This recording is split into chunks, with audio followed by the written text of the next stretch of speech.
மெதுவாக கொஞ்சம் டைம் எடுத்து இதை நல்லா கரைச்சிக்கணும். நாங்கள் குக்கர் மாதிரி பாத்திரத்தை எடுத்திருக்கேன். அடி பிடிக்காது, நம்ம கிண்டுறதுக்கும் கொஞ்சம் அகலமாக இருக்கும்.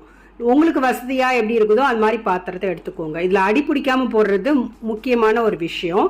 ஸோ நம்ம வந்து அடி பிடிக்காமல் எப்படி கிண்டுறது, நம்ம ஈஸியாக எப்படி கிண்டுறதை பற்றி தான் இந்த வீடியோவில் நம்ம பார்த்துட்ருக்கோம். இதை நல்லா வந்து கரைச்சாச்சு, சூப்பராக வந்துருச்சு பாருங்கள்.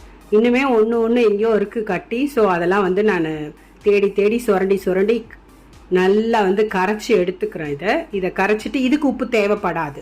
இப்போது அங்கே கொதிச்சிட்டு இருந்துச்சுல தண்ணி, அதில் ஊற்றிட்டு ஸ்லோவில் வச்சிடணும். அடுப்பை நல்லா கிண்டணும். ஊற்றும் போதும் ஸ்லோவில் தான் வைக்கணும். அந்த கொதி தண்ணியில் இதை ஊற்றும் பொழுது மாவு அப்படியே அழகாக சூப்பராக வெந்து வரும்.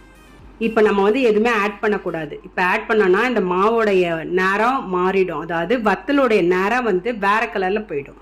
அதனால் நம்ம வந்து இப்போ நல்லா கலரி கொடுத்தா போதும். இது